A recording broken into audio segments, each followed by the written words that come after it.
Yes, sir. I don't give a damn to be in the big leagues unless I get something for my work. I'll pick shit with the chickens before I play for any less. After Cleveland's great pitcher Addie Joss died, his fellow ballplayers staged a benefit game to aid his widow. All the great stars came: Walter Johnson, Smokey Joe Wood, Napoleon Lajoie, and Ty Cobb. The game was a great success. They managed to raise $12,931, but it only increased the players' anxieties. With no pensions of their own, or job security, or grievance procedure with the owners, they felt powerless. They now formed a players' fraternity. It had two goals: to rid baseball of the hated reserve clause and to gain a larger share of the profits for the men who made those profits possible. At first, they got nowhere. The owners simply ignored them. Then, in 1914, a band of rich businessmen, hoping to get in on the baseball action, formed their own league, the Federal League. They began offering big money to big stars willing to sign up with their teams. They even gave the players the right to become free agents. 81 players were lured to the new league, including Three Finger Brown, Joe Tinker, and Chief Bender. Old ballparks were renovated and new ones built, including one on Chicago's north side that would one day be called Wrigley Field. For a time, the Federal League was a success, with teams in 8 cities, including Baltimore, Pittsburgh, Brooklyn, St. Louis, and Kansas City.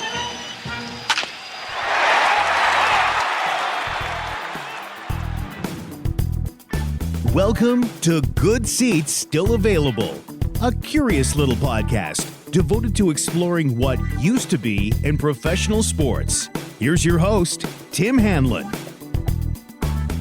Hey everybody, what's new? What's cooking? What's shaking? How's it going? My name's Tim Hanlon, as announced. Thank you, Corey Coates, our announcer, for doing so again. And the podcast that you have fumbled or stumbled your way to is, of course, called Good Seats Still Available, our curious little journey, usually each week, into what used to be in professional sports. I thank you tremendously for finding us. I thank you kindly for downloading or streaming or whatever means by which you put us in your earbuds. And hopefully you'll enjoy this episode as we have tried to entertain you over the last 60 plus weeks and episodes of such. We're going to go back to baseball this week. We had such a tremendous response, frankly, quite surprisingly, to the baseball league that never was, the Continental League. That was our conversation in episode number 60 with the professor, Russ Buchheit, and former player, by the way, or a former almost player in the Continental League. And we made some references in that conversation to the league that, in many respects, was almost the model that people like Branch Rickey and others involved almost used as its blueprint. And that literally was the league, because it actually existed for a couple of years in 1914 and 1915. That kind of was the last actual challenger to that of what existed as organized baseball, that being the American League and National League in that era. And some of these issues that the Federal League, as it was called, brought up and were chafing at by the inability of the American National Leagues to be more or less, frankly, restrictive with players. The reserve clause, the inability of those leagues to warm up to the idea of other markets. Yes, this sort of franchise and territorial and geographic expansion thing was not just a thing of the 50s and 60s and today, but even way back when America was a much younger country and baseball was still in its earliest of days as a professional exploit.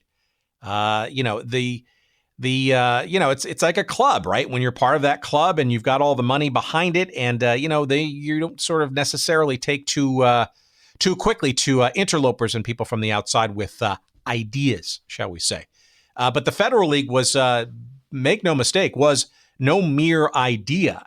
And we're going to get into some of the rationale behind it, the people involved with it, and its actual existence and why not only existed, but sort of the legacy that literally lives on today in various pockets of today's not only modern baseball game, but pro sports in this country. Our guest this week is Dan Levitt, and he is the author of the book, or a book, frankly, probably the seminal book about the Federal League of 1914 and 1915. It's called The Outlaw League and the Battle That Forged Modern Baseball. And if you don't necessarily enjoy sort of our old-timey shows, I do think you should listen to this nonetheless, because not only is it an enjoyable conversation, Dan's a good guy to talk to, and the book and the topic is, I think, fascinating.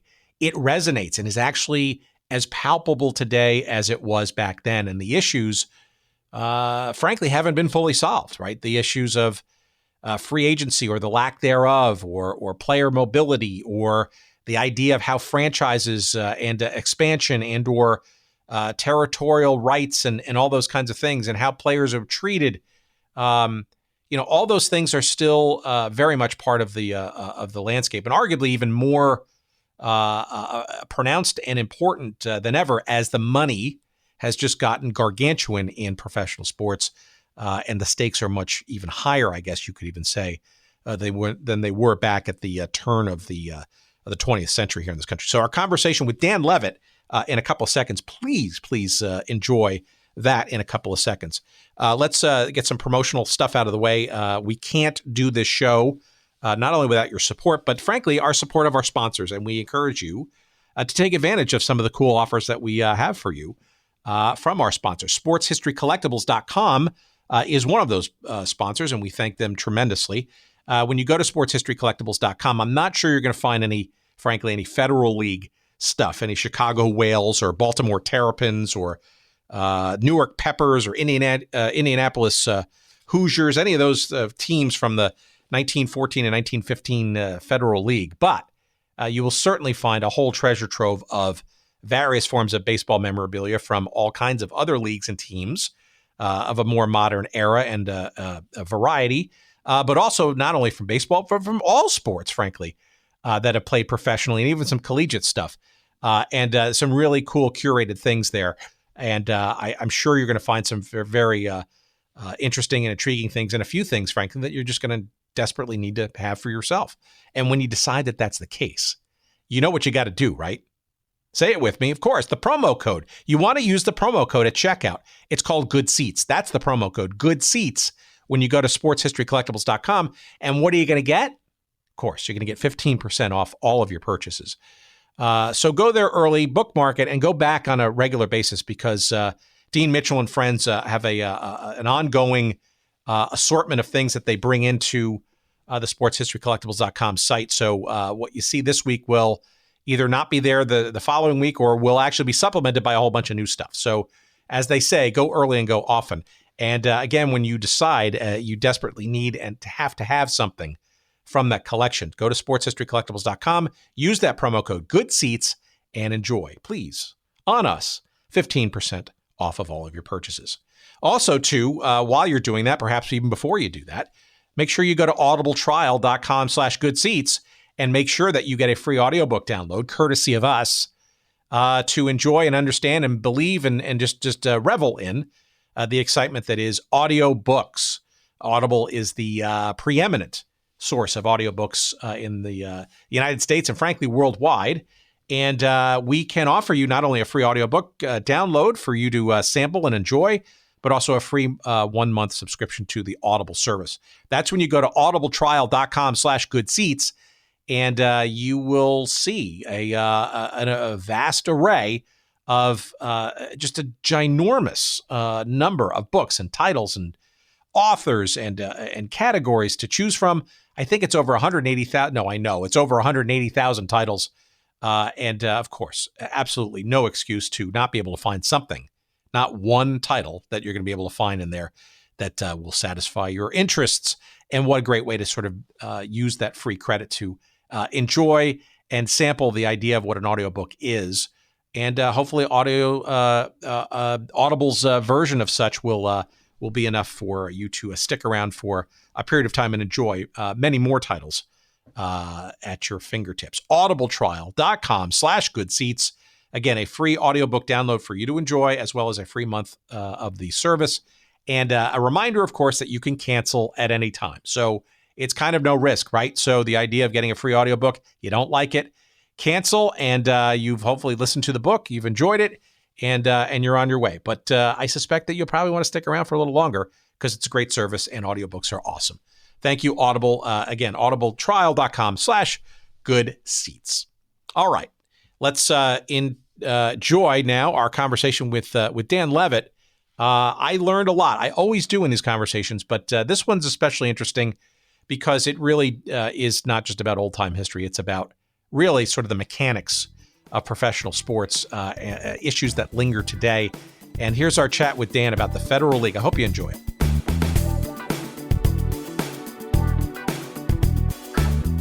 I've always been interested in baseball. And, I've also always been interested in history and why things turned out the way they do, just sort of curious as to how, what was, again, why, what were turning points and why things mattered. And, baseball just makes a great canvas for exploring some of those kinds of questions. As it relates to baseball and just also in sort of the wider context. And so why baseball in particular to chronicle? And is this sort of an amateur thing, or is this as your professional life, gone down the path of baseball, or is it just sort of a thing that you decided to do on a personal passion? No, it's a personal passion. I'd say it's obviously more than a hobby. But I do have a full-time job. I work for a real estate development and construction company in their capital markets group up here in Minneapolis. Got it. So, all right. So why this Federal League? What was the itch that you had to scratch on this story? What stood out that made it a story worth pursuing? Was it just a general curiosity, or was there a particular issue or thing that came across your radar that said, this is maybe a little bit more interesting to go deeper into? Well, I've always thought it was an interesting story. I mean, just ever since I started reading baseball history. But what really sort of got me involved in it is I wrote a biography of Ed Barrow, who was the first real GM of the Yankees in the 1920s, and really was the guy who built the team, obviously, along with owner Jacob Ruppert. And he was the president of the International League during the battle with the Federal League.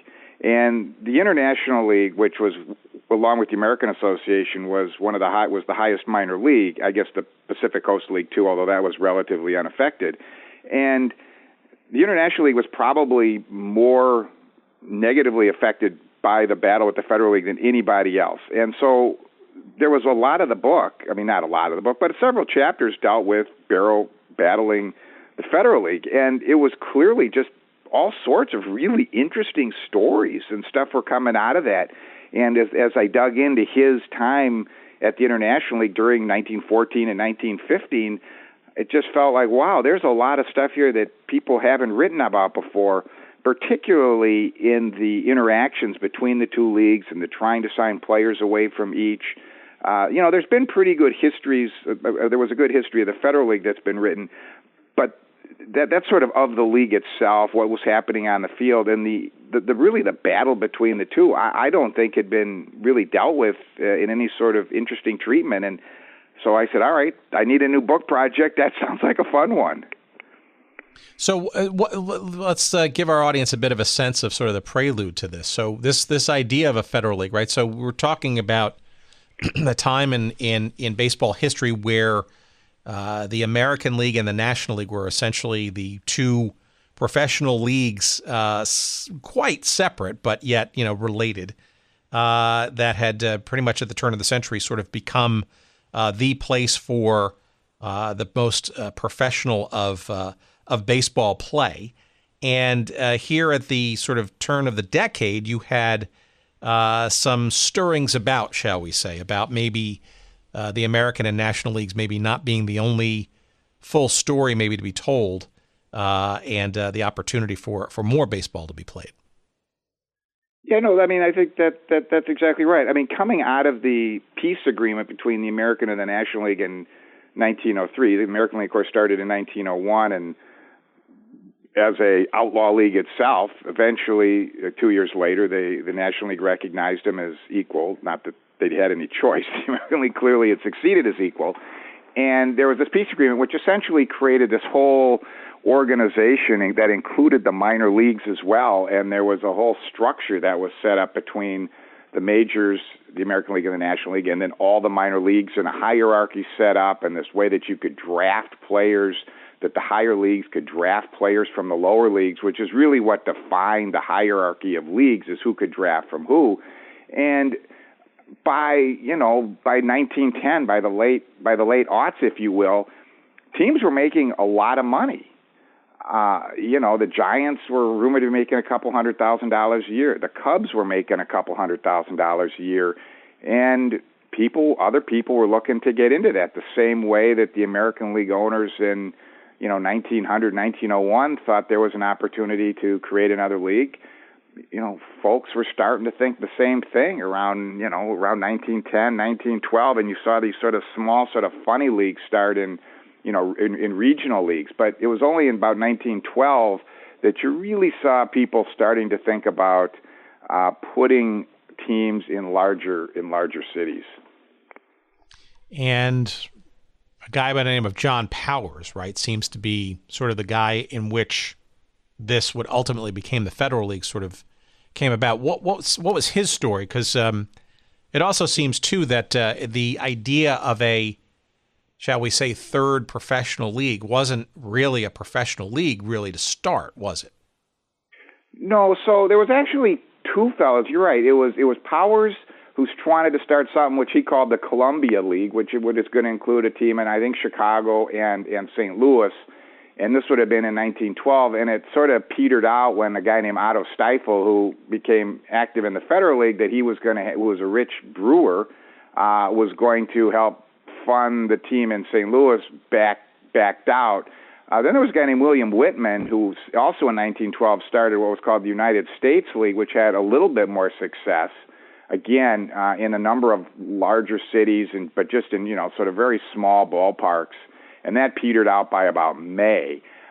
But no, these guys at beginning were not looking to compete with the major leagues or even the minor leagues. They were essentially signing guys who were not under contract to organize baseball. And by organized baseball, I mean the majors and the minors and any team sort of within that structure. And so they were really looking for players outside of that, maybe a minor league journeyman who was thinking of retiring they might sign, but they were not looking to compete for players with Major League Baseball because they knew that, organized baseball would come down on them really, really hard, and they were just trying to get a little bit of a foothold. Well, why? I was going to say, why even bother then, right? When it seems like the professional leagues kind of had a stranglehold on things, or maybe to your point, right? There's big business here, or certain teams are starting to make some dough. Why not make more of it, shall we say? Yeah, and I think, there's the sense that if you can start to get established, at some point you can sort of build it up. And, that's really what happened in 1913. So when John Powers, who you were talking about, he came back the next year and started the Federal League, which was essentially, 6 teams in larger cities. It was, Chicago and St. Louis and Cincinnati. They were actually, played across the river in Covington. But that started as sort of a Midwestern, just sort of outlaw, if you will, minor league. And, the major leagues did not take too much notice of it, although anytime there was going to be another team playing in Chicago or St. Louis, people were going to, the major leagues were going to worry about it.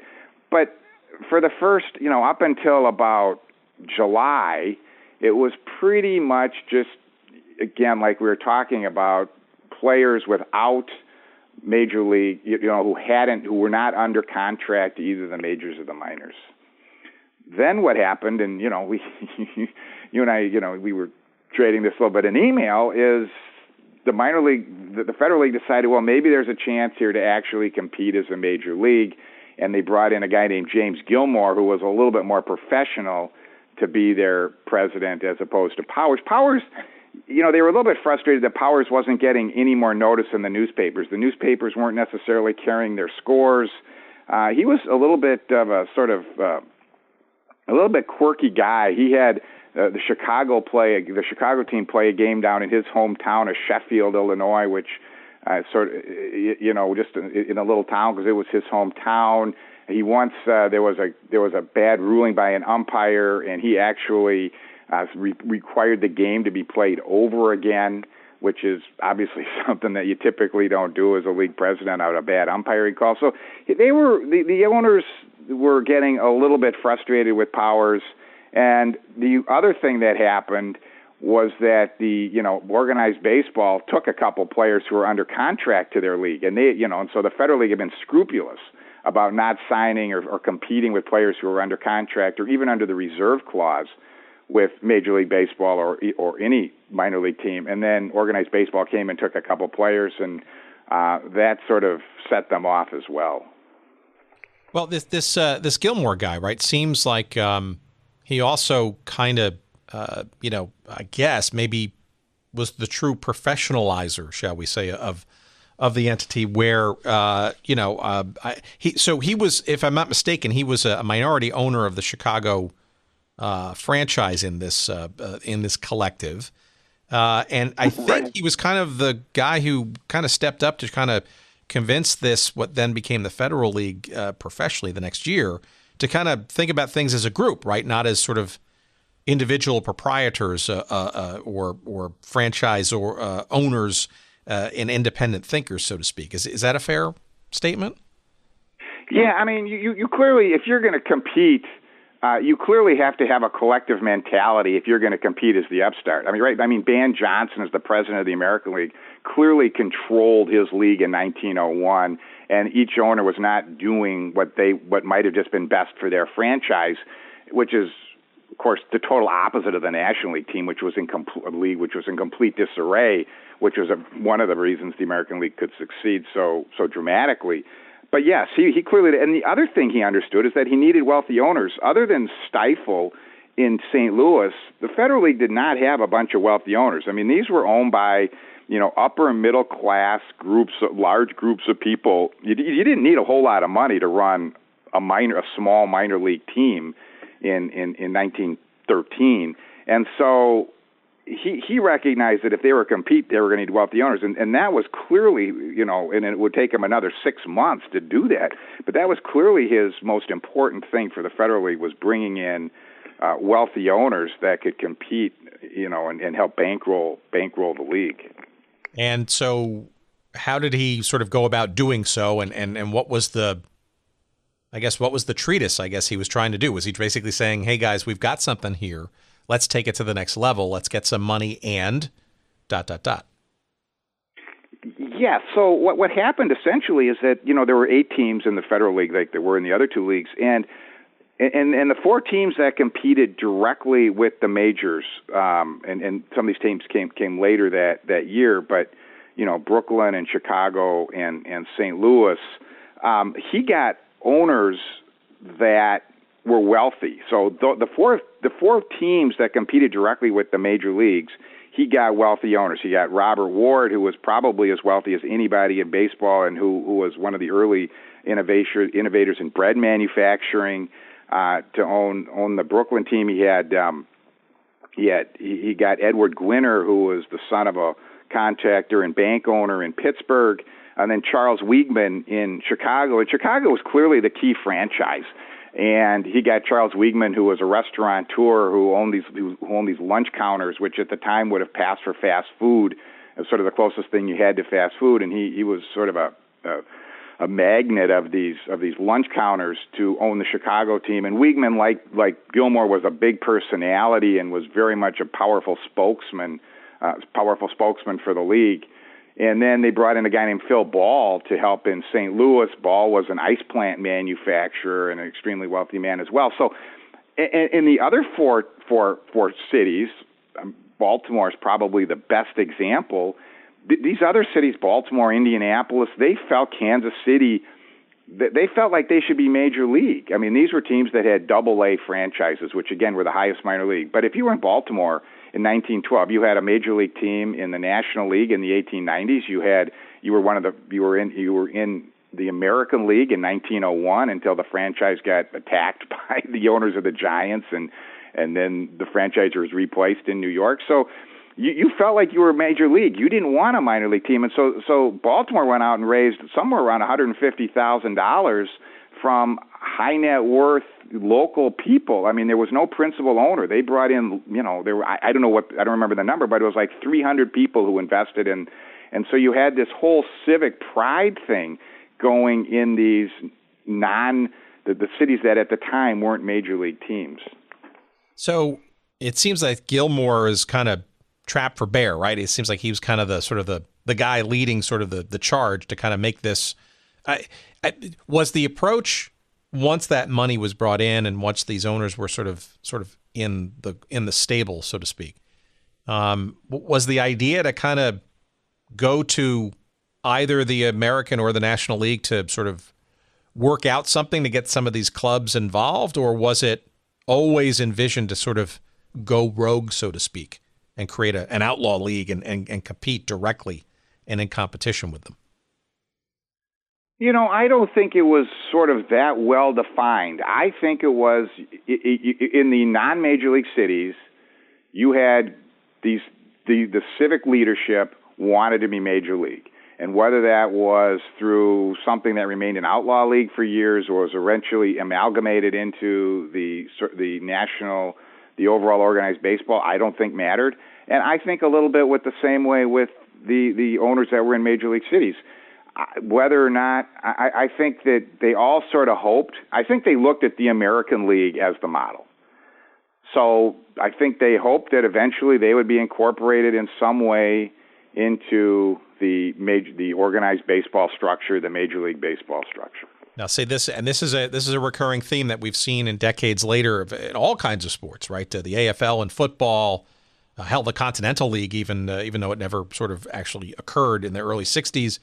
A whole host of leagues in the '70s, right? All challenger leagues, the ABA and WHA, and even the World Football League for its year and a half of whatever that was. All sort of kind of, looking to kind of grow the pie, right? Or get invited or be brought into this, an environment where a small group of owners had a good thing going. And there was some thought that maybe by expanding or going to other markets, whether that be competition in a current market, right, where there's maybe more demand for product, or an increasing number of other metropolitan areas that fancy themselves as being quote unquote major league if only given the chance. And it seems to me that here's a classic case, and maybe the root of such cases, where there wasn't necessarily a lot of impetus from the current status quo to kind of open the doors and let others in.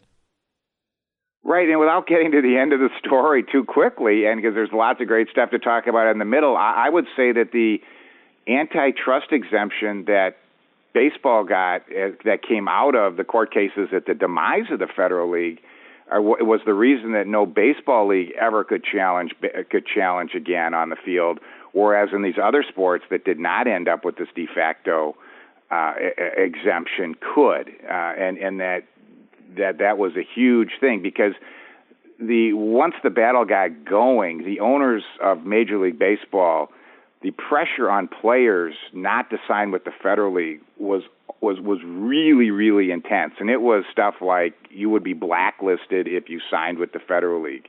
You were told once you signed a contract and they tried to steal you back that the Federal League isn't going to be able to pay you and they're about to fail. I mean, all kinds of things that you can't really do if you're governed by the antitrust laws. And again, the blacklist is by far the most powerful of that, because the player's obviously then risking his career. Whereas, to my sense, that was going to be always a huge issue with the Continental League ever getting going, that baseball, if they had actually gotten farther along than they had, you would have seen organized baseball come down much, much harder than they did sort of in the initial sort of wooing of the owners for the Continental League away to some of their expansion teams. Yeah, but that's interesting, though, in the Federal League's sort of mindset, right? I mean, the idea of challenging these two leagues, right? Basically, of course, you're going to be branded an outlaw league, but by doing so, right, you take a stand very early on, and you challenge this whole reserve clause in the very first place, right? Where, hey, we're not bound by these laws, right? I mean, we just want to see new markets, and we've got some opportunity here, and maybe this is a better sort of way to force the issue, and why not? We'll go after players, and we're not going to necessarily restrain them, and go for it. So it seems like the die was cast as for the 1914 season as going from something sort of a collective of interest to a full-on, out-and-out third league of professional status, rogue as it might have been perceived by the status quo. Yeah, I mean, the new league is always perceived as the rogue by the status quo. The going after the players, the organized baseball, and Ban Johnson was the president of the American League and probably the most powerful person in baseball. The major leagues had a much better strategy. He was really a smart guy, and especially at the time. Just a quick reminder, the reserve clause is the clause in the player's contract that says that at the end of the contract, they have to then re-sign. The club has the right to re-sign the player at essentially the same terms, but the salary will be negotiated. So which essentially binds you forever. If every time the contract is over, you then have to re-sign at the club's option, you are essentially bound to the club forever. Now, the courts almost always held that clause was non-binding, but if there was no competing league, it didn't matter because there was no one else to sign you. So once the Federal League would sign players after their contract was over and they were only bound by the reserve clause, essentially they were allowed to do that. Historically, like in the American League or back in the Players League issue in 1890, the owners of the major leagues would sue and say, well, gee, they're bound by this reserve clause, and the courts would always say, no, they're not. The reserve clause isn't binding. What they did this time is they would try and keep the player from signing, but if the player signed with the Federal League, the owners would go to these players and say, it doesn't matter that you sign with the Federal League. You can't play there. You're going to be blacklisted. They're going to fail. They sent emissaries to the parents of some of these players. I mean, the pressure was tremendous, and they'd get the player to sign back with their other team, just ignoring the Federal League contract, and then force the Federal League to come sue baseball as opposed to going the other way, which was really brilliant. And so you were forcing the Federal League to come sue you all the time, and they just didn't have the legal staff or the money to sort of go do all that. Well, it didn't seem to prevent a bunch of major league players from jumping to the Federal League, right? Because better pay and better opportunity and maybe even a bit of passion and belief in something bigger than just simply their playing days, right? Yes, but I mean, I guess my point to a certain degree is that the Federal League never got as many players as they thought they would or should. I mean, they would sign guys. They'd announce these signings, which was probably a mistake. And then organized baseball would realize who they signed and come back and just brutally go back after them to try and sign them. I mean, Bill Killefer was the most famous court case of this. So he was the catcher on the Phillies that the Federal League signed. And then the Phillies came and said, we'll match that. We'll give you a whole lot of money. Come back to us. So he basically broke the contract he'd signed with the Federal League and came back. And when the Federal League signed over breaking that contract, the courts kind of used, a little bit of, sort of weak logic to claim that, in fact, even though the reserve clause that he had jumped on wasn't really binding, the Federal League came with, quote, unclean hands, and that he, in fact, could stay with Philadelphia, so that you had this situation where the Federal League would sign guys, and then they'd bounce back, and so that in 1914, they probably had of their 180 to 200 players, probably 50 that had some major league experience, but probably only about 10 or 15, at least for the beginning of the year, that were established major leaguers. Interesting. 400 at-bats or more and a couple, 200 innings pitched kind of thing. Well, it didn't stop people like Charles Weeghman, though, from spending some money to try to get some players, regardless of their entanglements maybe with current teams. You're right. I mean, the guy that really set the deal off was Joe Tinker. He signed Joe Tinker in December of 2013, and that's when the Federal League knew, or the organized baseball knew they had a war on their hands. He signed Tinker for 3 years at $12,000 a year, which was just a monster salary for the time, especially for 3 years. Of course, the National League had totally screwed up Joe Tinker. He had, he had been the manager of Cincinnati, a player manager of Cincinnati. Cincinnati had fired him because he had some conflicts with ownership.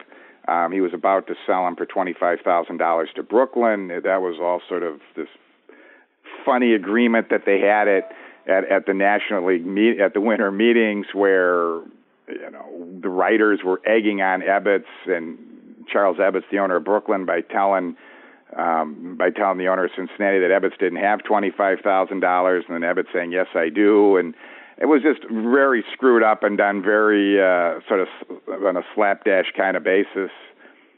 And so Tinker was kind of in limbo land as they were trying to figure out who was going to buy him and pay how much. And then all of a sudden, Weeghman jumps in, pays, and signs Tinker. And that clearly was the key signing and changed the nature of the battle. And then Tinker and Weeghman went off together to try and sign additional players for the Federal League, and Gilmore was out at that point lining up these owners. And so by the time the season started in April, the Federal League had a decent group of players, although not as much as they would have liked, minus Bill Killefer, and 4 pretty wealthy owners.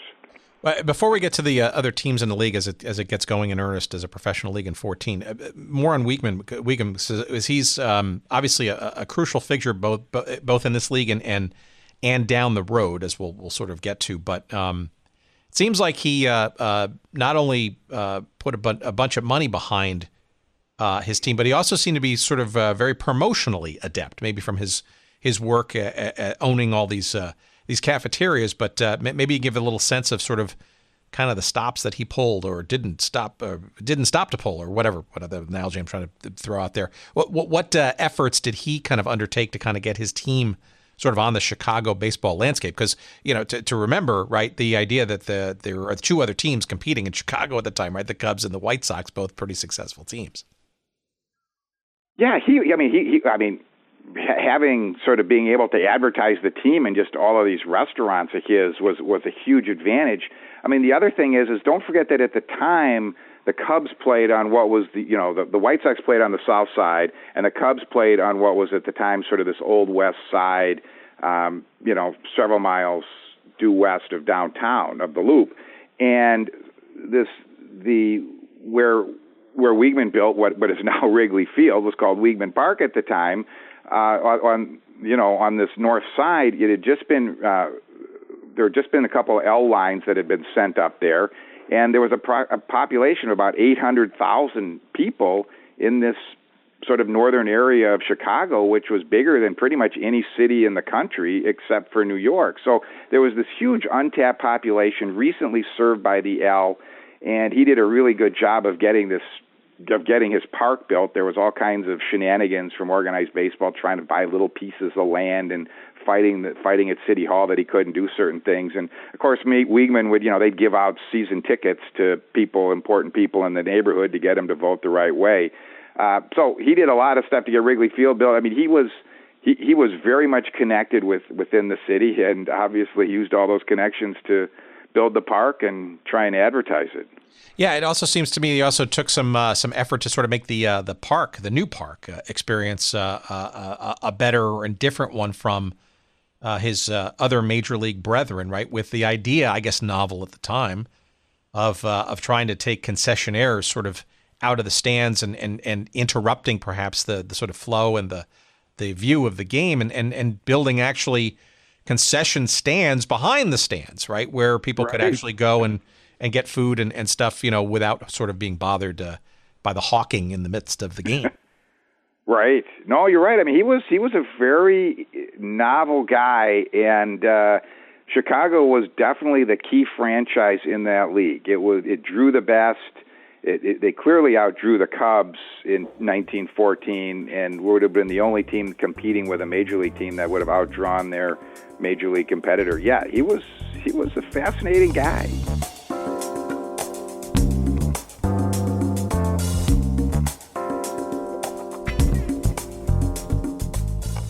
All right, just when it was getting interesting, let's bring this to a grinding halt, shall we? Just kidding. We got to pay the bills around here, and our friends at Audible have been very helpful in attempting to allow us to pay some of those bills, and we want to call them out now and remind you that a free audiobook download is yours for the taking, and also a free 1-month subscription to the service of Audible at audibletrial.com/goodseats. Again, audibletrial.com/goodseats for your free 1-month trial of the Audible service, and most interestingly, a free audiobook download for you to enjoy. 180,000 titles and growing every day to choose from, and there's absolutely no excuse to not find at least one title amongst that cavernous selection available to you that you won't find to be enjoyable and good for the soul, including a couple of books that might be interesting to our audience. And yes, some new ones, frankly, that I'm finally listening to. One that I'm listening to right now is by Carson Cunningham. It's narrated by Paul Boehmer, and it's called Underbelly Hoops, Adventures in the CBA, a.k.a. the Crazy Basketball Association, which is really, of course, about the Continental Basketball Association, which for many years was sort of this ragtag minor league of the NBA. And it's a book I'm about 2 chapters into right now, and hopefully maybe a guest will get for a future episode. Also, in my queue, next up, is another guest that I'd like to get, and her book that she wrote is also narrated by her. Her name is Jeannie Buss, and of course, Jeannie is the daughter of Jerry Buss, of course, the wildly successful founder of the Los Angeles Lakers and the LA Forum, and Jeannie is clearly today the brains behind the Los Angeles Lakers today. She and her brothers were active, of course, in things like, along with her father, World Team Tennis, the Major Indoor Soccer League with the LA Lasers, all kinds of stuff. So her book is next on my list. That's called Laker Girl, and that too is available on Audible. And again, it's one of the many thousands of titles that you can choose from when you go to audibletrial.com/goodseats. And again, you too can get your free audiobook download to give it a try, perhaps one of those 2, or perhaps one of the other 180,000 titles available to you as well. Give it a try, audibletrial.com/goodseats. Thanks for listening, and back to our conversation.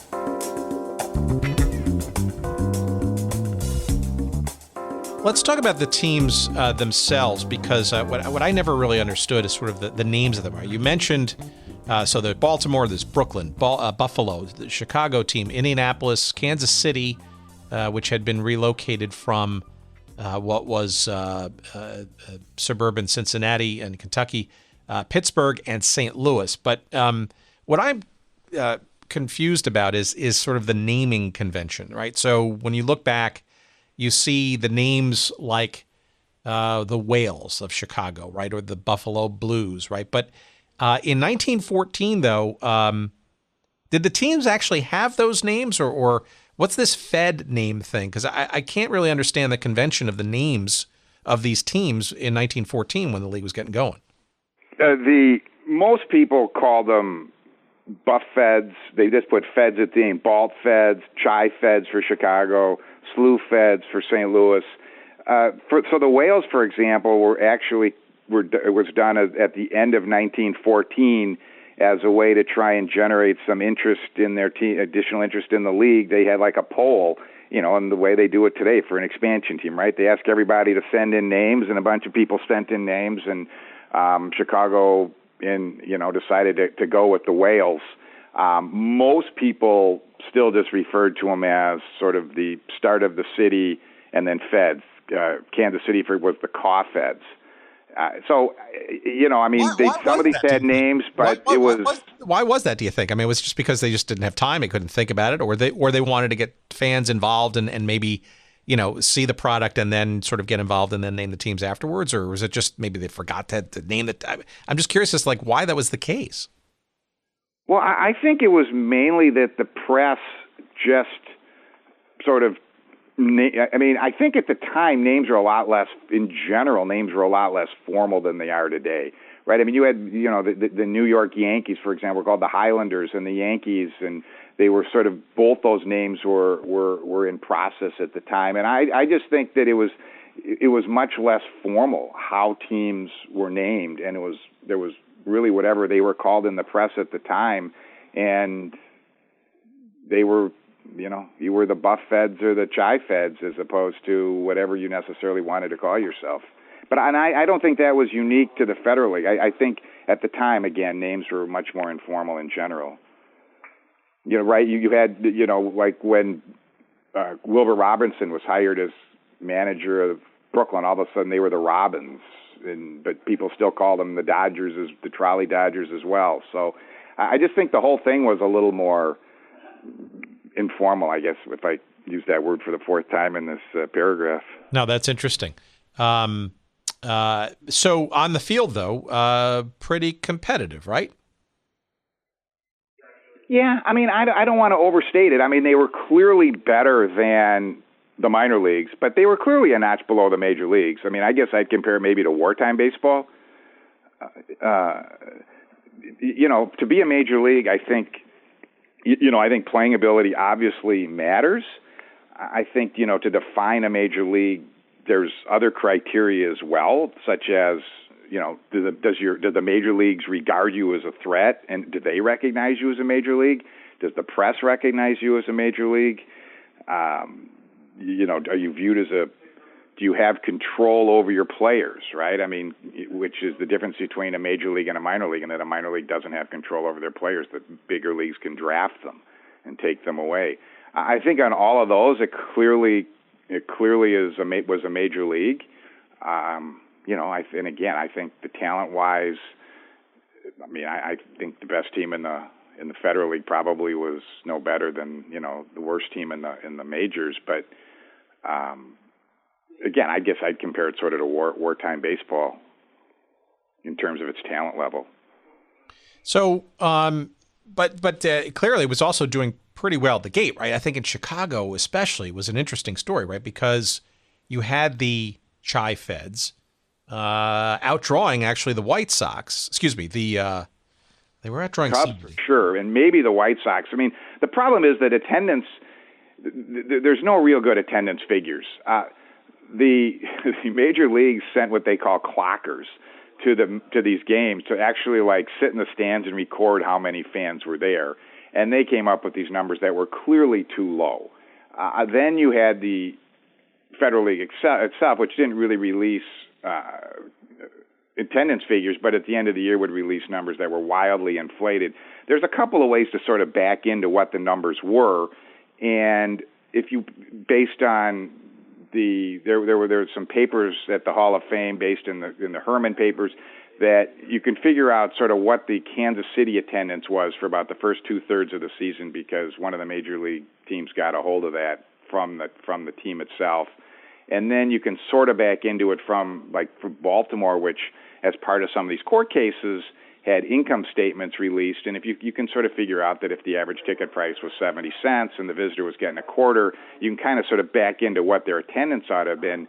And the best guesses are that, the attendance for the averaged, per team for the Federal League was probably around 130 to 140,000 fans for the year. And, the National League in 1914, I think was around, 213,000. So it's probably, you're looking at 2/3 of what the major leagues was. But I think that the other interesting thing is that where you had the Federal League competing with a minor league team, like in Baltimore, for example, you would have games where there'd be 10,000 people showing up at a Federal League game and 200 people showing up across the street at the International League game. Same kind of thing in Buffalo, but not to the same degree. These cities where you could say you had a major league team versus a minor league team, the fans resoundingly went to the Federal League. Now, you didn't draw as well in Buffalo as the team would, as a major league team would in Detroit, for example. But the fans who were going to games clearly and by huge numbers were picking the Federal League over the the minor league team that was there at the time. So there was evidence or some appetite that in these cities that didn't have American or National League franchises, that there was a level of top tier major league opportunity there. Oh, absolutely. I mean, clearly these cities viewed their team as their Federal League team as Major League, and they clearly chose them when they went to games over the minor league team. That was most clear in Baltimore and Buffalo, but it was certainly true in Kansas City and Indianapolis, if not quite to the same degree. But very clearly their attendance was much stronger, and those cities viewed themselves as major league cities, which was huge for those guys.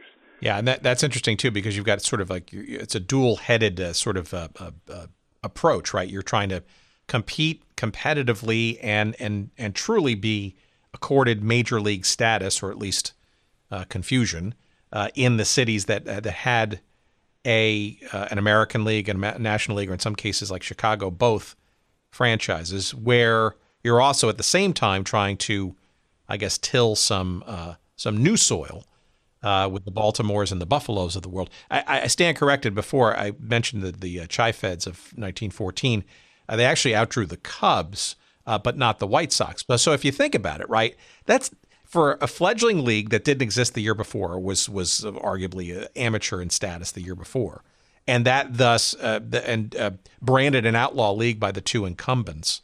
The fact that they were the number 2 of 3 professional baseball franchises in Chicago, that's a pretty good showing for Mr. Weeghman and friends. Absolutely. I mean, I think that Chicago was clearly the flagship of the Federal League, and if everybody could have run their team as well as Weeghman, I think you would have had a better chance of success. I think Chicago was unique in that the Cubs, by that time, were owned by a guy named Charles Murphy, who was forced actually to sell the team before 1914 because he was so disliked by the other owners and the fans. I mean, so the Cubs were just a very much a franchise in disarray, and the White Sox were, we're quite a few miles south, obviously, and so I think there was room. There was clearly room for that franchise in the north side of Chicago, where you may not have had the same kind of thing in Pittsburgh or St. Louis, where the stadiums were a little bit closer together, and it was a little bit harder to differentiate it, and the teams were generally, Pittsburgh was a very beloved franchise, and St. Louis, you were competing with 2 others, and it was probably too small a town at that even at that point to have 3 major league franchises. All right, well, let's talk about sort of the aftermath of the 1914 season, because, and we kind of hinted at it before, but maybe this is the right time to sort of bring them up. But we mentioned the Baltimore Terrapins, which were, if not more important, maybe not as a powerhouse franchise and attendance and all that kind of stuff, but as a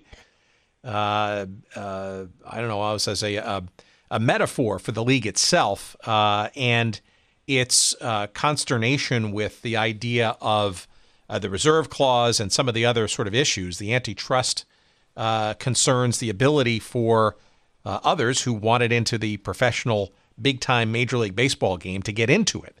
Do you maybe want to sort of sow some of those seeds? I'm also interested in the Terrapins for potentially selfish reason, because the guy who was the leading shareholder of that team was a guy named Ned Hanlon. Obviously, right. Related with my surname. I'm not sure how related I am. I need to go back. But as a Hall of Famer, I'll take a little bit of shine to that perhaps I was distantly related to Mr. Hanlon. But the idea of that team actually was very community oriented, from what I understand. A lot of shareholders sort of spread around sort of the Baltimore metropolitan area. But it became, right, and I'm curious as to how it became the leading buttress around the Federal League's thinking about what it could and should be relative to its closed competitors in the American and National Leagues. Well, Baltimore, of the four teams that were not that were owned sort of on a community basis, where you had multiple investors. I mean, the Indianapolis team in 1914 was the same way. I mean, I think Indianapolis actually had like 600 investors. Baltimore had less than that. Baltimore raised the most money. I think it was $164,000, if I'm not mistaken. I'd have to go back and double check. From to capitalize their team, build the stadium. I mean, you just had this tremendous civic interest in it. And again, you had a team that had been Major League twice in the last 25 years, and so you had this incredible sense of, we've been cheated out of a team twice. We aren't going to be cheated out of a team again. This is our team. We're a major league city.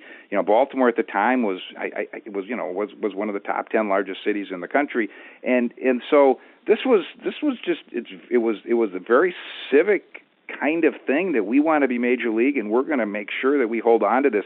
Ned Hanlon, of course, had been a manager of the team in the 1890s when they had been basically the best team in the National League for a number of years, won 3 pennants in a row, and was a huge celebrity in the town. I mean, this was a big deal to get their major league team back.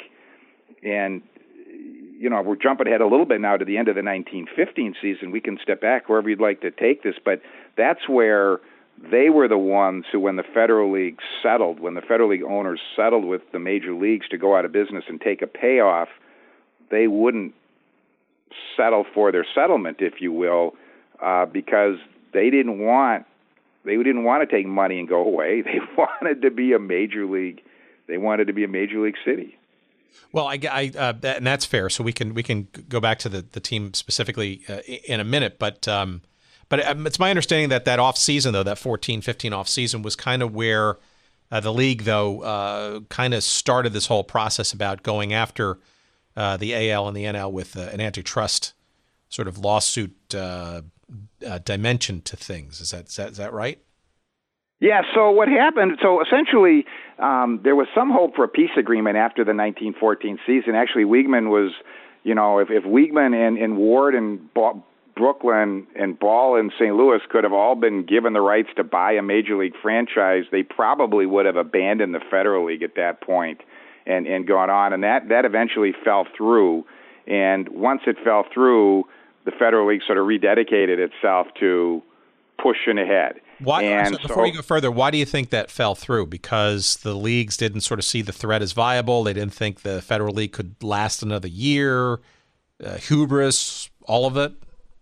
Well, all of it. I mean, essentially, the Charles Murphy in Chicago came back and basically Weeghman was going to buy the Cubs, and Murphy had supposedly sold his interest before the 1914 season, but it turned out he still actually had a little interest in the team and refused to sell, and so that the deal with Weeghman was going to fall through. Also, Robert Ward, who owned Brooklyn, and again was sort of was the wealthiest guy in the league at the time. He was going to have the rights to either buy the Boston Braves or the Yankees, who were then owned by Frank Farrell and William Devery, who were a couple of sort of unsavory Tammany guys that were in the process of running out of money. And the American League was looking for someone else to buy it, but there was some objection to getting a Federal League owner in the American League. Van Johnson didn't like that, and then at the time, as you know, the Yankees were actually playing in the Polo Grounds, the Giants Stadium, and the Giants owners didn't want a Federal League outlaw owner playing there. So there was actually pretty good support. I mean, most of the owners were ready to let them buy in, but there was pushback. And then, of course, the other Federal League teams that would have been left out, they once they sort of realized what was going on, they brought tremendous pressure as well to bear. Baltimore. I mean, these other cities that would have. Their deal was basically going to be they were going to amalgamate with the minor league team in their city. So Buffalo, the Buffalo International League team and Federal League team would have sort of amalgamated, and the owners of the Federal League Buffalo team would have been able to take over. So there was just a lot of stuff going on, and it would have had to happen relatively quickly. And once it really got close to happening, there was enough kind of problems with the deal or people that could stick a pin in it that it quickly faded away. But people thought it was going to happen. I mean, Ed Barrow, who again was the president of the International League, basically in the International League meetings in November said, we think that we're going to have peace here. So a lot of people thought it was about to happen. Could have been wishful thinking too.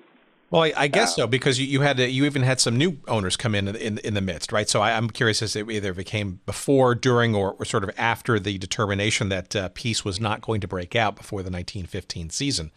This guy, Harry Sinclair, right? He seems to be a pretty interesting cat in all of this mixture.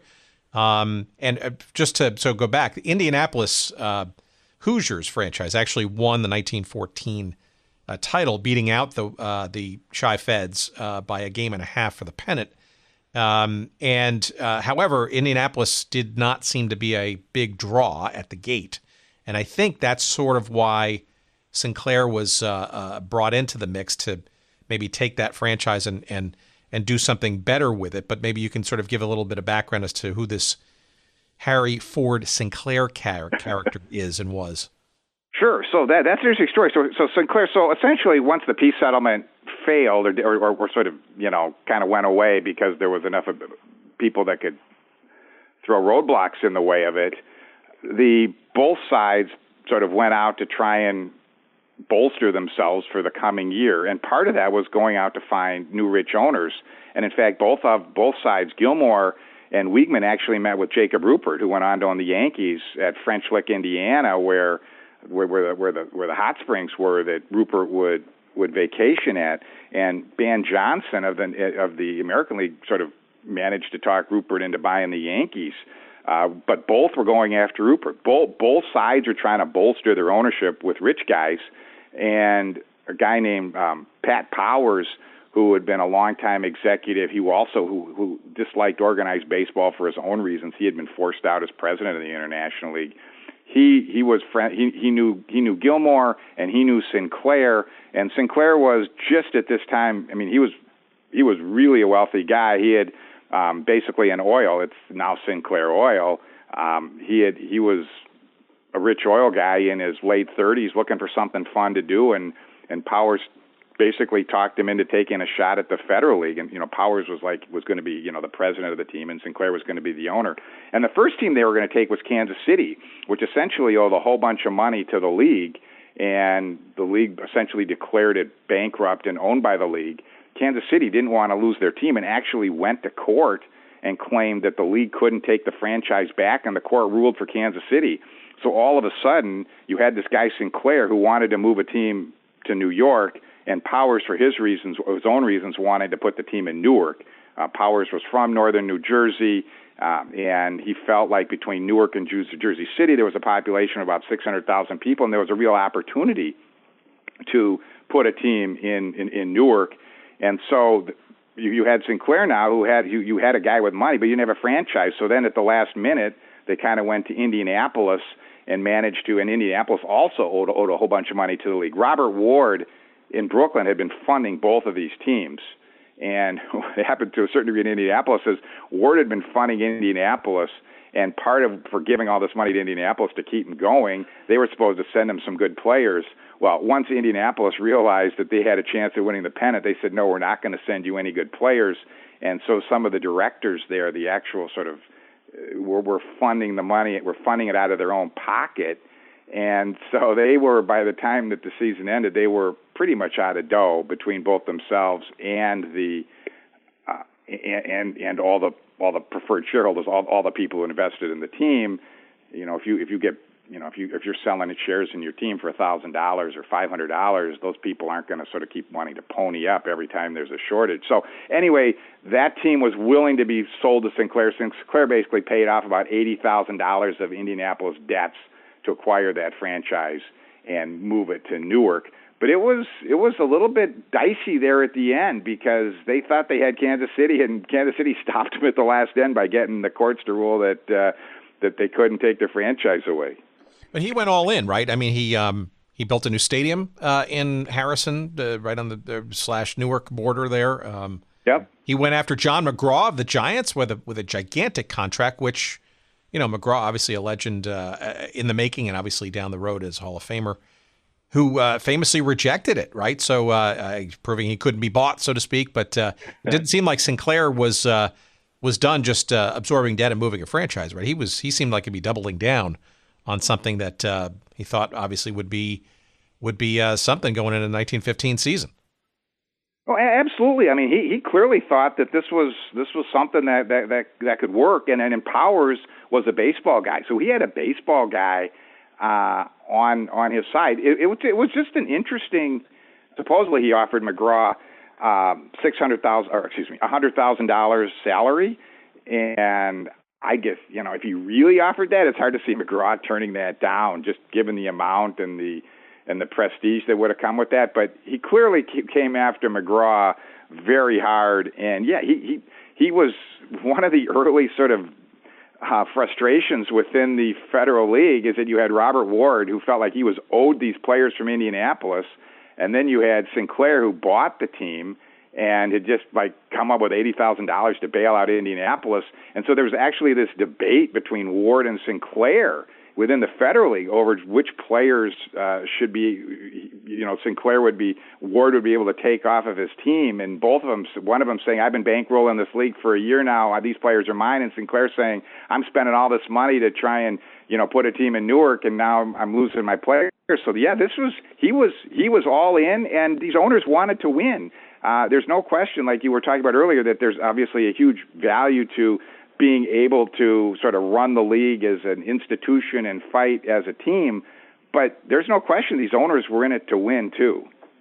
And do you think they were not only in it to win, but also do you give them credit or any of these guys credit for any kind of foresight to say, all right, even if this league doesn't sort of last more than a few years, something good for us perhaps melding into the American League or the National League will result and it will have been worth it? Or is that giving them too much credit? I think you're giving them too much credit for foresight. I think they thought it was going to work. I think Ward, by the middle of 15, jumping ahead a little bit, I think it was clear that this whole thing wasn't going to work out the way they wanted it to, and that the losses were just mounting, and that they weren't hurting the American and the National Leagues enough that those guys were ever really going to give in. I'm actually surprised that the Federal League got as much as it did when they finally settled. But no, I think they felt like they were going to make it as either a third major league or be amalgamated into the majors, and that was their expectation. And if that wasn't going to work, there was just going to be a big money loss, like we were talking about earlier, like the World Football League or something. So what was the reaction of the American League and the National League as the 1915 Federal League season got underway? I mean, were they kind of perplexed that this thing was not they couldn't kill it off or they couldn't undermine it, or they couldn't come to some kind of agreement? I mean, it almost feels like maybe it redoubled their efforts to kind of figure out a way to knock it off by the end of the 15 season. Well, I think they were actually they were feeling not as, they were nervous, but I think they kind of knew what they were up against. I think it was the minor leagues that were really getting completely demolished by especially the International League. So just to go back where you and I were chatting just a minute ago, sort of after the peace agreement, the Federal League redoubled their efforts to sign a bunch of players for the next year, most famously Walter Johnson, but there was another 15 players as well that they thought that they had signed. So for Walter Johnson, they actually signed Johnson to a gigantic contract for $17,500 a year for something like 3 years. So they had signed him, and Major League Baseball came in and said, "You don't really want to do this. We'll give you more money, and you should re-sign with us." And Johnson essentially just ignored or repudiated his Federal League contract and signed back with organized baseball. The same thing happened with about 5 or 6 other guys, and the Federal League, that's what led to their antitrust. They basically said, this is crazy. We can't sort of sue on every single one of these. We have the players and the owners manage to drag these things out in court. It's hugely expensive. And so that's why in January of 1915, they filed this antitrust suit against organized baseball, basically listing all of these, sort of trying to consolidate all of these things where organized baseball had clearly violated contracts, violated the antitrust laws, and they filed with, famously, Judge Landis, thinking he was a trust-busting judge and would help them. And also there was this hope that he liked guys like Three Finger Brown and Joe Tinker, who were not obviously, but were both in the Federal League at the time. And so between that and his trust-busting, they hoped that he would, rule in their favor. And as we know, they were sadly disappointed. Before we delve into that part, let's talk about the actual season, because it seemed like it was a crazily competitive season in the Federal League, with an interesting asterisk of baseball history in terms of who won the pennant that year. You're right. So going into the last weekend of the season, you had Pittsburgh going to the last weekend of the season, you had Pittsburgh was a half game up on St. Louis and a game and a half up on Chicago. And so there was a doubleheader scheduled between Chicago and Pittsburgh on Saturday, and one game scheduled on Sunday. So Chicago swept Pittsburgh on Saturday to take the lead by percentage points. And the fascinating thing here, so whoever would win the game Sunday at that point would win the pennant. And it was going to be by percentage points because they didn't play the same number of games. Essentially, if games were rained out or there were ties, there would be a lot of ties at the time because games would be called because of darkness. Those games were generally not replayed. So you could have, again, teams with essentially equivalent records but separated by percentage points. Charles Weeghman, who was the owner of Chicago, was brilliant. And because he was buddies with Gilmore, they basically said, well, gee, this game on Friday that we were supposed to play with Pittsburgh, that game was rained out. So on Sunday, we should play a doubleheader with Pittsburgh. And the way the math worked, so Chicago only had to split the doubleheader. Before, whoever won the one game would have won the pennant. Pittsburgh protested and basically said, that's ridiculous. We don't replay rainouts. You can't have this doubleheader on Sunday. But Gilmore ruled for his buddy Weeghman and basically said, no, there's going to be a doubleheader on Sunday, and if you don't play, you're forfeiting the pennant. So Pittsburgh, of course, played. They won the first game. So then it was a winner-take-all second game, which Chicago won and won the pennant essentially by, 0.00, what it was, 1 percentage points. I'm trying to remember what the I think it was. They won by percentage points. 566 to 565. It was the yes, and partially because Weeghman managed to get that extra game in there through his buddy Gilmore. Great ending. I mean, Chicago had 35. I mean, Chicago was clearly the place. They had 35,000 people. Wrigley. We call it Wrigley. Weeghman Park was overflowing. I mean, it would just sound like it was a great atmosphere. And it's too, if you're going to have an end of a league, that's a great way to end it. With controversy and tons of fans and excitement. Yeah, and let's just for posterity, let's make sure that we the Whales were 86 and 66 for a 566 winning percentage.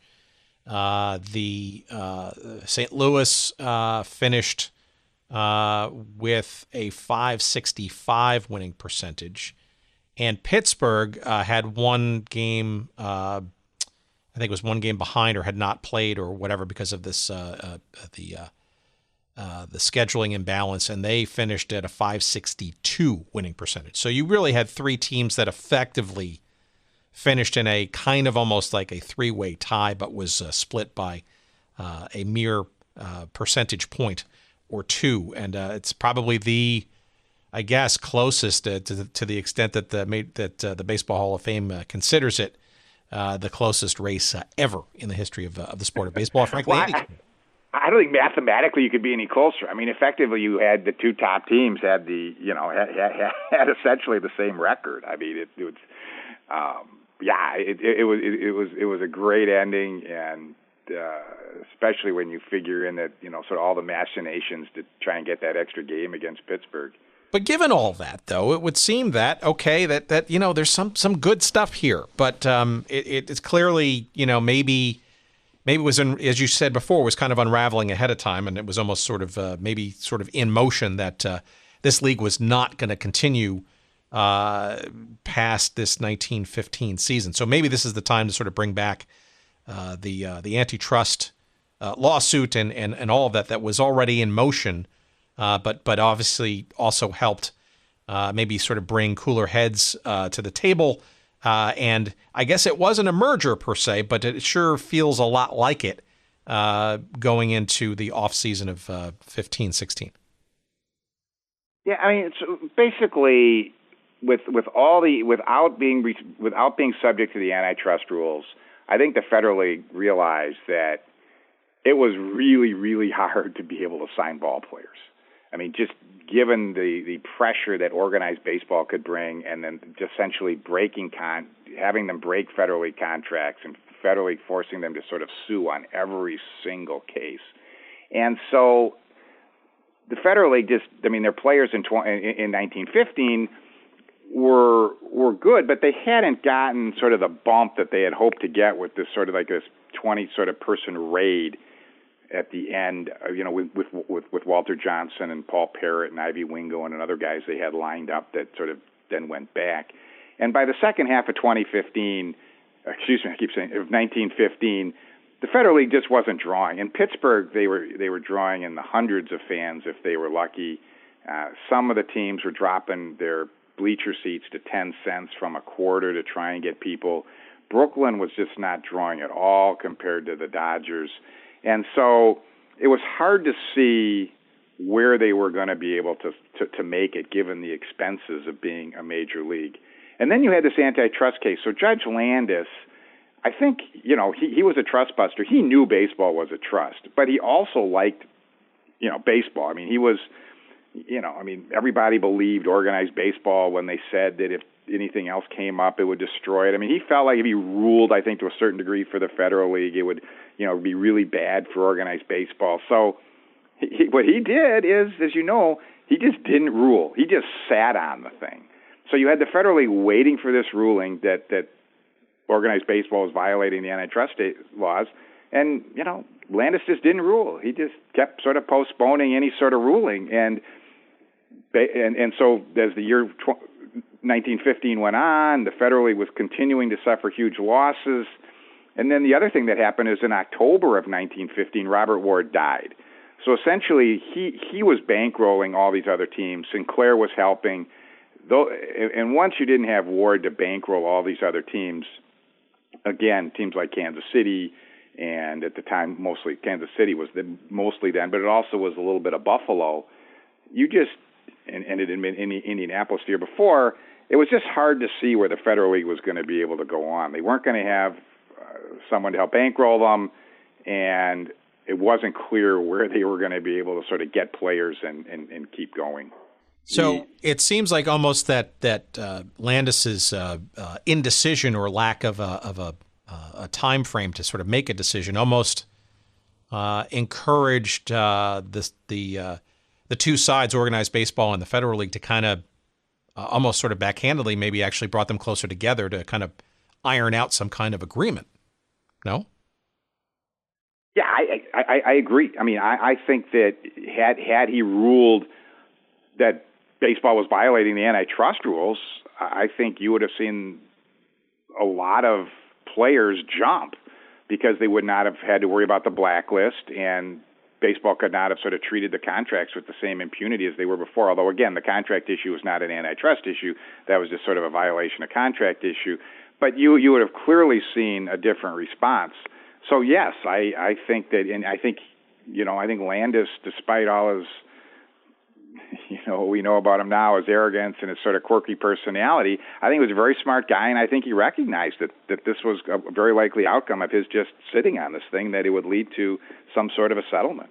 So what happened then? What was this quote unquote settlement? And again, in other genres and other sports and other times that we've explored on this podcast, it almost feels like a merger of sorts, right? Because you look at sort of all the elements, but I guess it maybe wasn't officially or even remotely considered that against the grains of time. But maybe you can give a sense of sort of what sort of happened then between these two entities that kind of settled things? Yeah, I think merger is too strong a word. I mean, I think clearly that the Federal League got more than they probably. I mean, I think they did a nice job negotiating it. So essentially, Charles Weeghman had the right to buy the Cubs, and Phil Ball of St. Louis had the right to buy the Browns. The baseball was going to pay Robert Ward's estate and the current owners, George Ward, who was his brother and a minority owner. They were going to get in Brooklyn. They were going to get $400,000 over 10 years. So they were they were going to get over 20 years. So they were going to get $20,000 a year for 20 years. The Pittsburgh team got was paid off at $50,000. And again, I mean, the Pittsburgh owners probably lost. These teams are losing at least $80,000 to $100,000 a year. So it didn't really match up. The league contributed $50,000 towards Weeghman's purchase of the Cubs, and so you had two owners. The funny thing about the two owners that were allowed to buy into major leagues is that they were allowed to, and the other thing is that the Federal League was forced to honor their players' contracts. Well, I mean, they had to honor them anyway, but they own them. So to the degree you had good players, you could sell those players' contracts to the major league teams. And guys like Lee McGee and some other players, were sold to the majors, to teams.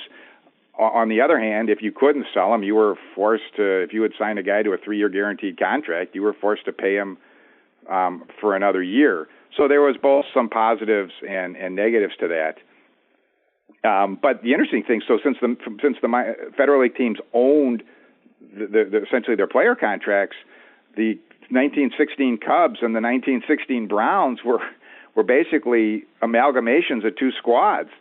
So you picked the best of those players. I mean, it was kind of a nice deal for those teams got a nice little bump in playing ability. You were essentially putting two major league teams together and picking the best of them. And Sinclair got a nice little payday for his 1-year experiment with the Newark Peppers, huh?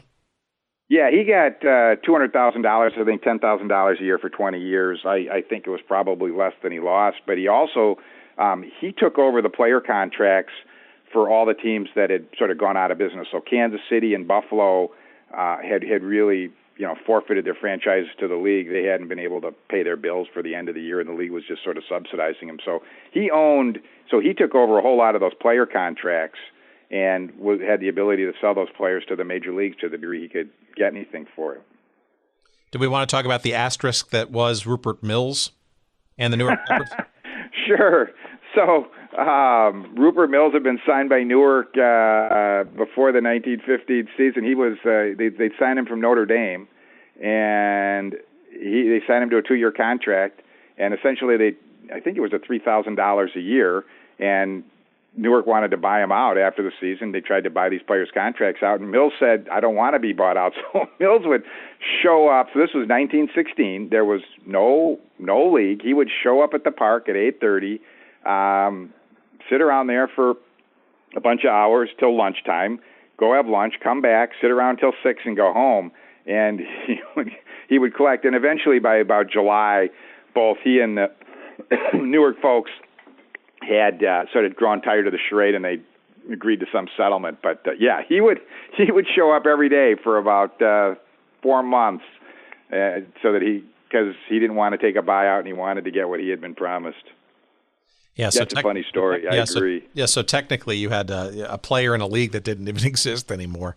But you're right. It does seem like it's curious to me that you've got the American and National League owners essentially buying out quite a bit of, not for a whole lot of money, but essentially buying out a lot, and then a couple of the owners actually getting, in the case of Sinclair, a fairly nice payday given the player contracts and all, but also two of the owners getting effectively two of the weaker organized baseball franchises and injecting new life into them. So I say the word merger, and again, many historians have not used that word. I'm an amateur historian at that, right? But it does seem like that for a league that only existed for 2 on-field seasons, really, it was a fairly decent result for those who kind of knew what they were sort of up against and had some resonance, right? I mean, including some legacies, right? Including like the anybody who goes into Wrigley Field now, right, owes a debt of gratitude to Charles Weeghman and that park, because without that park, the Chicago Whales and his then ownership of the Cubs from that, you would not have the friendly confines today. You're right. Now, I mean, I think, letting the two owners buy in, organized baseball wanted to get a new ownership for the Cubs. I mean, they thought they had gotten rid of Charles Murphy when Charles Taft bought him out in 1914, and then it turned out Murphy still owns some. So I mean, they wanted a new ownership in Chicago, so that actually worked out for them. They had wanted. The Browns, Hedges had wanted to get out of ownership for a while and was happy to take his money and go home. So I don't think, clearly, baseball was, the Federal League owners got something that they wanted. They wanted Major League ownership, and they got it. That said, organized baseball wasn't too unhappy to give up those two franchises to new folks. And then you had the money that was paid out, again, so you had the $400,000 over 20 years to the Wards and $200,000 over 20 years to Sinclair. I mean, it's real money, but, once you start looking at it over 20 years, all of a sudden, on a present value basis, it's not quite as significant. But, yeah, when you tack in the players who were sold, there was probably a total of, $800,000 that was paid out to the Federals.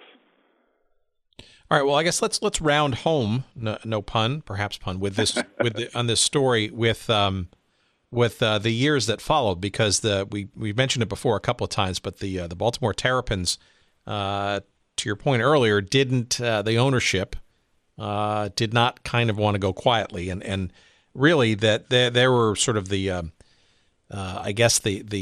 lasting sort of remnant of this league that continued to push this case all the way up to the Supreme Court. And I think it's an important legacy.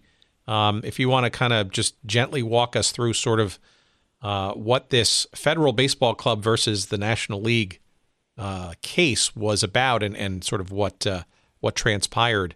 I guess it was in 1922, finally, the Supreme Court finally got to this case.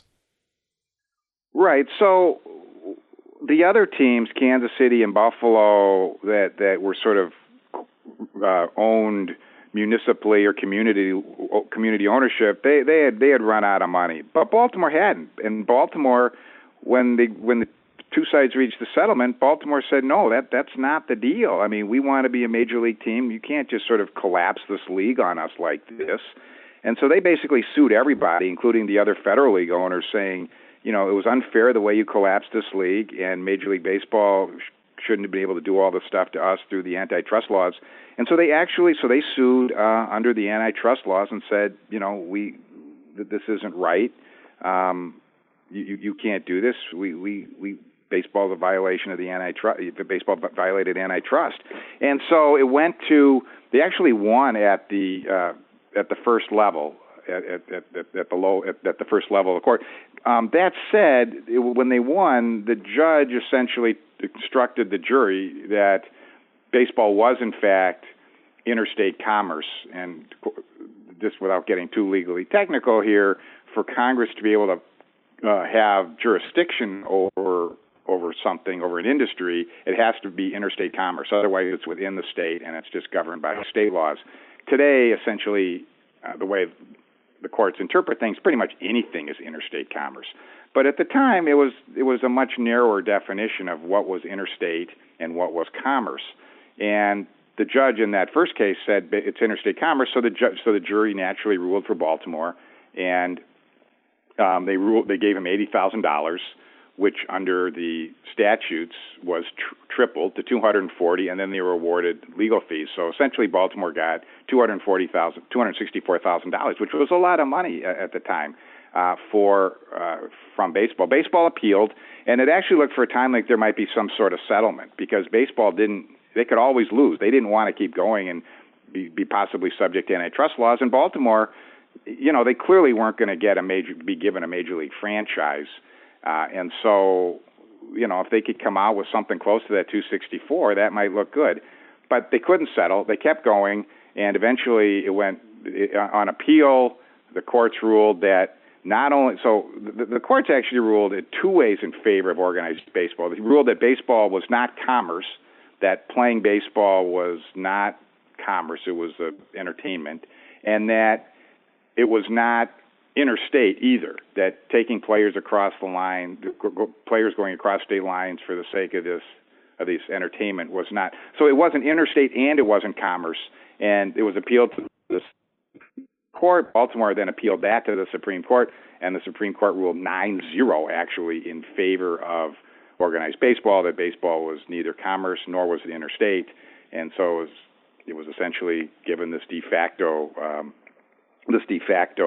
antitrust exemption, which, as people have challenged it going forward, because clearly we define interstate commerce differently now than we did in 1922, the courts do anyway, that the courts have said when it's come back up, sort of stare decisis, right, that we're not going to overturn this previous case, even if it doesn't really make sense in today's ruling. It's up to Congress to finally overturn this not up to us in the courts. And I would say that antitrust exemption has allowed baseball to remain free from any competitor on the field over all these years versus what we've seen with the ABA or the AFL.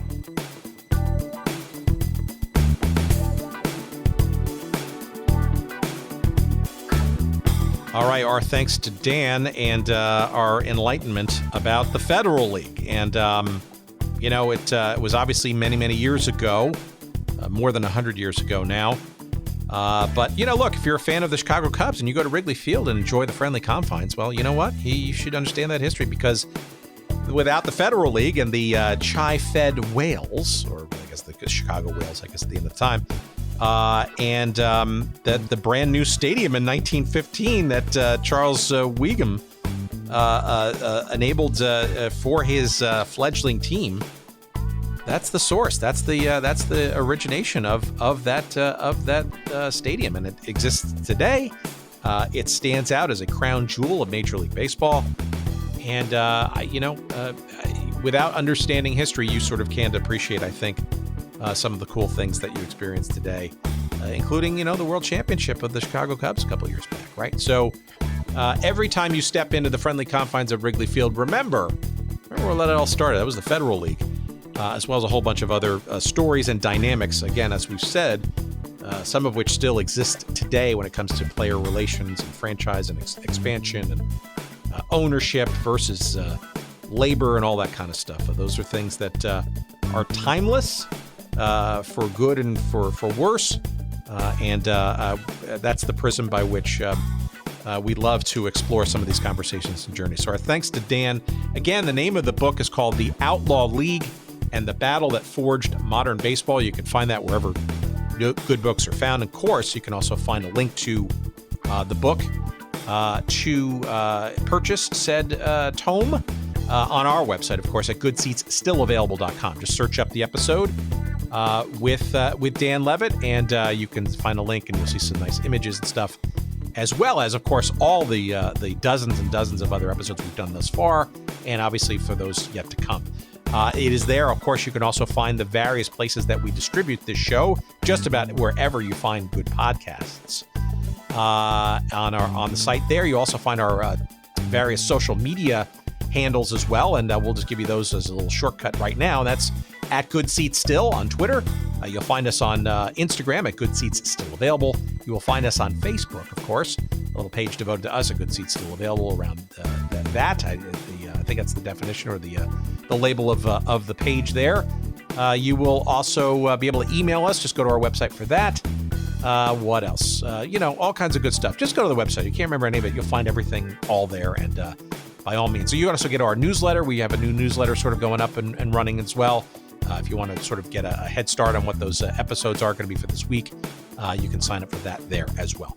Last but not least, our friend Jerry Payne. We thank you again, as always, for your editing and production help. He, of course, being part of the wonderful team at Podfly Productions. And you can learn more about them and their podcast capabilities should you be interested in learning more about how to do so yourself. And they, of course, can be found at podfly.net. All right, that's it for this week. I appreciate, as always, your listenership, your interactions with us via email and social media. And we can't thank you enough for giving us a listen. And we hope you have a safe return journey to our future and past episodes.